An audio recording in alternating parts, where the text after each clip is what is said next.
Welcome to the Sleep to Dream Analytics Explainer video, where better sleep starts with better understanding. All right, let's get right into it. When you hear sleep apnea, you probably think about snoring, right?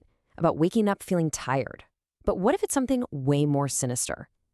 What if every single night a thief is sneaking into your brain and quietly stealing something you can never get back? Well, that's what we're digging into today.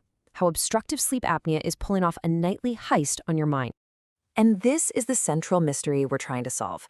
How on earth does a physical breathing problem, something happening in your throat, have a hidden connection to something as devastating as dementia?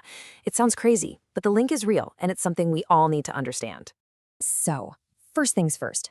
We have to get past the idea that this is just about snoring.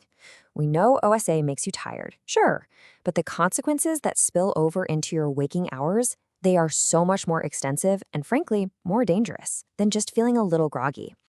Now, take a look at this. At first glance, these things might seem kind of disconnected. Of course, you've got the excessive sleepiness.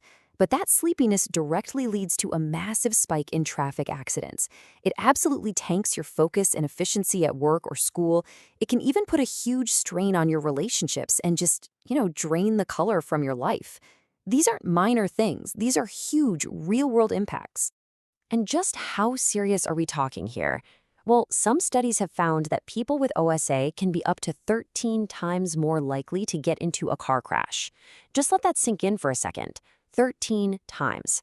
This isn't just about feeling sleepy. This is about being actively, dangerously impaired. Okay, so to understand why all this is happening, we need to go deeper. We need to go inside the brain and see the crime scene for ourselves. Because every night, your brain is literally under siege.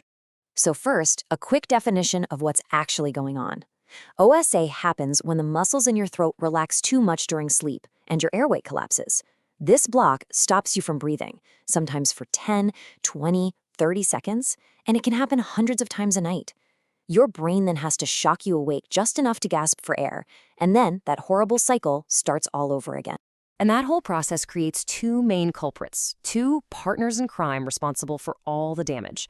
First, you've got intermittent hypoxia.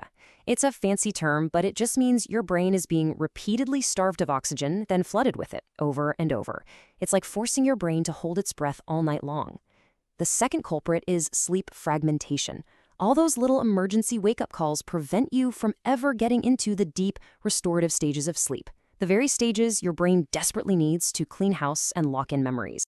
And this nightly assault isn't a precision strike, it's got a hit list, and it's a long one. The damage is widespread, hitting incredibly important areas. You're talking about the prefrontal cortex, your brain's CEO in charge of decision-making, the hippocampus, your memory center, the cerebellum, which handles balance and coordination. It is a systematic, wide-ranging attack on the core machinery of who you are. So what's the damage report? When you attack these parts of the brain night after night, what actually gets stolen?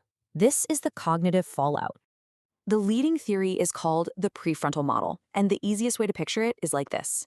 Your prefrontal cortex is the CEO of your brain, right? It makes the big decisions. Well, that combination of choppy sleep and low oxygen is like a non-stop hurricane hitting the corporate office every single night. And when the CEO can't function, the whole company starts to fall apart. And this is exactly what gets taken from the vault. The research is super clear on this. Your ability to pay attention and just stay vigilant, it plummets. Your long-term memory for both things you hear and things you see gets hazy. That all-important executive function we just mentioned, your ability to plan, to make good choices, it takes a massive hit. Even your ability to judge distances and spaces can get warped. Okay, this chart right here, it's just stunning. This shows tracking errors in a driving simulator. The healthy folks, the controls, they're down at the bottom, about 100 centimeters of error. Now look at people who are legally alcohol-impaired. They're making about 350 centimeters of error. But look at the top bar. The patients with untreated OSA, they are at 400 centimeters of error. They are performing worse on a critical driving task than someone who is legally drunk. That's what this cognitive fallout looks like in the real world. And it doesn't stop with driving.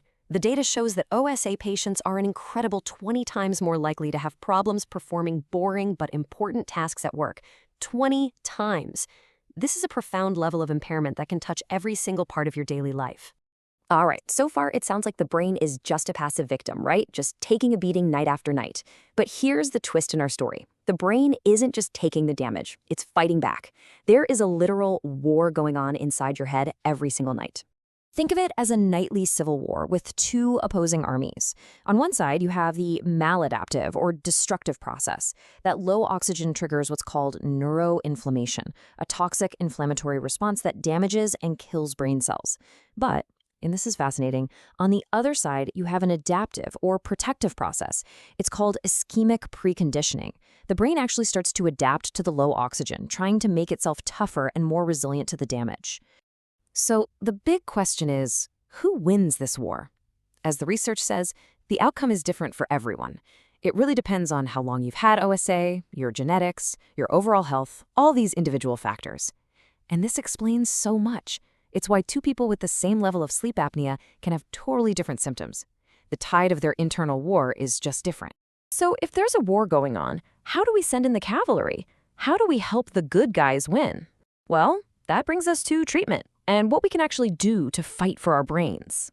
The number one treatment is something called CPAP. It stands for continuous positive airway pressure, and it's a brilliantly simple concept. A small machine delivers very gentle air pressure through a mask you wear at night. And that gentle pressure is just enough to physically prop your airway open so it can't collapse. By doing that, it stops those two culprits, the hypoxia and the sleep fragmentation, dead in their tracks. It basically calls a ceasefire, giving the brain's protective forces a chance to finally repair the damage and win the war. But, and this is a really important but, CPAP is not a magic wand. It's incredibly effective, but the amount of cognitive recovery really varies from person to person. For some people, the improvements are dramatic. But for others, especially if the condition went untreated for years and years, some of that damage, some of those deficits, might not be fully reversible. The damage may have become permanent. And this brings us right back to that huge, scary question we started with, the link to dementia. The evidence is just piling up. We know that untreated OSA is linked to developing cognitive decline up to a decade earlier than you otherwise would. That constant low oxygen, it's been shown to increase the buildup of the exact proteins, amyloid and tau, that are the toxic hallmarks of Alzheimer's disease. So the crucial takeaway is this. By treating sleep apnea, we might be able to delay the start or at least slow down the progression of these devastating conditions. So if you remember just one thing from all of this, let it be this. Obstructive sleep apnea is not just a snoring problem. It's not just a sleep problem. It is a direct threat to your long-term brain health. And most importantly, it is a modifiable risk factor for some of the most feared neurological conditions out there. Modifiable, that means it's something we can actually do something about.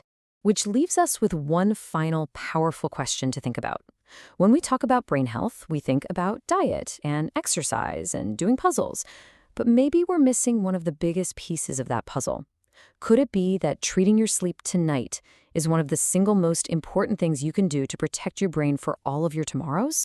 Thank you for watching the Sleep to Dream Analytics Explainer video. We hope you sleep well and dream easy.